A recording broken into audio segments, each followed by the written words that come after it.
May sikretong ibinuko ang kapatid na babae ni PRRD, mga kababayan. Iba kasi ang sinasabi ni Tatay Digong dito, mga kababayan eh. Pero, subalit datapwat, iba daw ang katotohanan. Yan ang sabi mismo ng kanyang kapatid na babae, mga kababayan, na si Eleanor Duterte.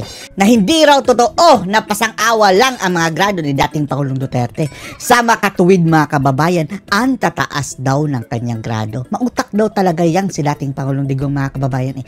Nagpapahambol lang siya, mga kababayan, na nagsasabing 75 lang ang kanyang grado. Pero ang katotohanan, matataas, mga kababayan. Sa makatuwid, kung pasang-awa lang si dating Pangulong Digong, malamang hindi niya makukuha ng isang beses lang, ha? Take 1 ang bar exam, mga kababayan. Nakuha niya eh.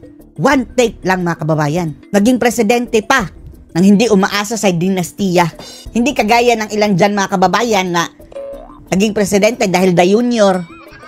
May apelyido na, may mga magulang na presidente.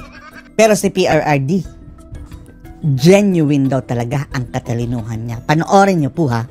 Sabi nga, isang sikreto ang ibinuko. Isang sikreto ang ibinuko ng kanyang nakatatandang kapatid kaugnay sa school grades nito noong college. Ano ba yun? Alamin natin yan sa report ni MJ Mondihar. Dyan sa Cagayan de Oro. MJ, maayong gabi. Ano pala ang totoong grades ni PRRD? Di ba sabi niya 75? Pasang-awa lang daw lahat. Sabi ng nanay. Mataba pa dito si Tatay Digong, no? Kumusta na kayo si Tatay Digong doon sa no? Sa kanyang detention center? Kakainis, mga kababay, isipin, no? Na pinatapon ito, pinakidnap ni Bangag. Pinatapon doon sa ICC.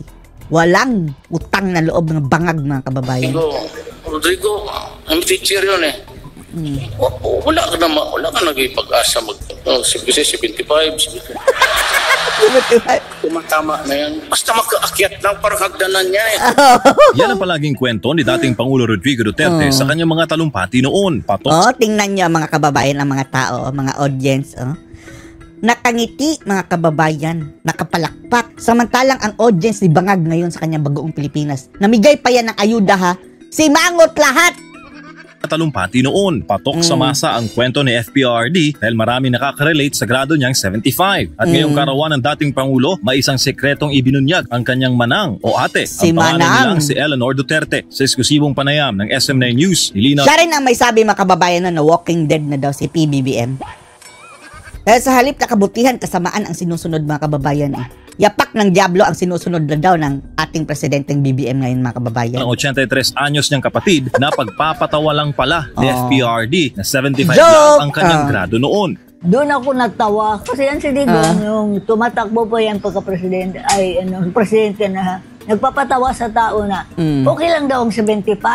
I think cabinet member niya puro mga magagaling. 1990, valedictoriano, sina mga kababayan. Sina Bello o yung iba pang makasamahan niya, mga valedictorian. Tinik na abogado siya, 75 okay na daw. Maski na nung pinarusahan niya siya, pinadala doon sa Digo, sa pangtapos ng Pinarusahan! Pinarusahan hindi dahil mahina ang ulo ni PRRD, kundi sa kapilyuhan. Bata eh, pilyo. School. Hindi ba nakakuha ng 75 yan? Di ba? Hindi nakakuha ng 75. Sa tuwing maririnig daw ni Miss Duterte ang mga linyada ni FPRD, naaalala niya ang pagiging palabiro ng kapatid. Kaya pag sabi niya, sabi ko, niya po, gawas na po niya paggagwat sinanggo. Sabi niya, lumabas na naman yan ang pagiging palabiro. Pataka lang istorya. Kung ano-ano na sinasabi. Maging si VP Sara Duterte, nung narinig daw niya mga kababayan ng 75. na kanyang pamangkin, finact-check raw ang grado ni FPRD. Pati ang nanay nilang si Soledad Duterte ay nag-fact-check din.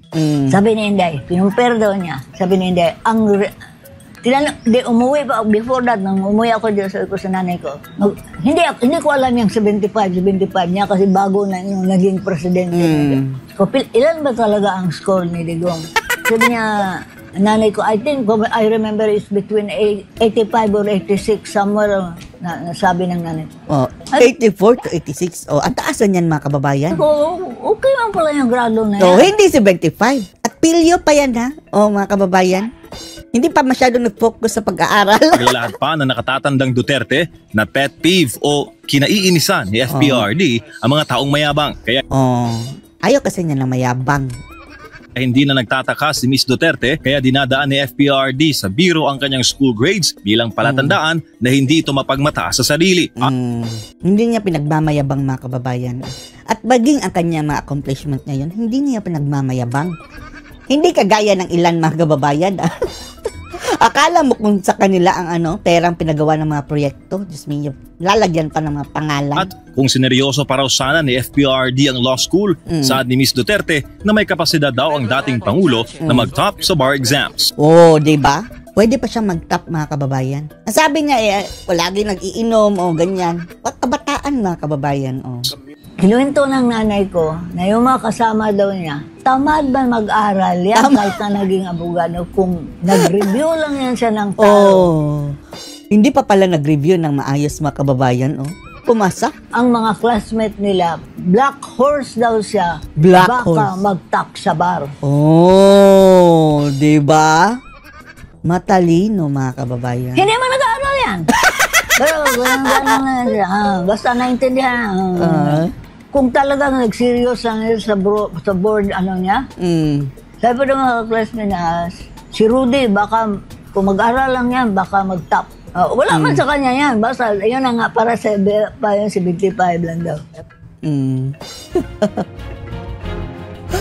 Political genius din mga kababayan. Malayo-malayo ang mga bangag ngayon mga kababayan. Kumpara nyo. Tingnan nyo sa rating sa survey. Diba? 86%, 87 ba yung kay Tatay Digong? Ang approval rating. Kumpara kay bangag mga kababayan. 25% the same period of time. O si BBM ba mga kababayan? Ano ba ang nakuha niyang grade sa kanyang board exam? Ay hindi pala Hindi pala nakapagtapos ng 4-year course si BBM. Second year college lang mga kababayan at nagbigyan lang ng special diploma. Yan ang sabi-sabi mga kababayan. Special diploma. Parang si Pacquiao. O ngayon mga kababayan, di ba? Pagkasing utak sila mga kababayan, yung naratiba ni Pacquiao, parang naging naratiba na rin ni BBM. Square inch. O walang mga square inch daw. Tapos yung pabahay, nawalay. Kung si Pacquiao nagsabing lahat ng mga mahirap sa loob ng 6 na taon mayroon ng bahay. Ay Diyos ko. Naghahanap pa ng mga kababayan, makina sa ilalim ng dolomite. O si BBM din, nangako ng 1 milyon na pabahay kada taon. O ngayon 3 taon na mga kababayan, hindi man lang siguro umaabot sa kalahating milyon ang natapos. Tapos 6 million ang total. So paano na yan? Bahay gagamba siguro mga kababayan, nasa posporo ang gagawin.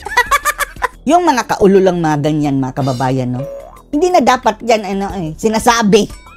Kung hindi mo kayang panindigan, huwag ka nang mangako. Babalik sa'yo yan gayon pa man mga kababayan. Ewan lang natin itong grado ni BBM ha.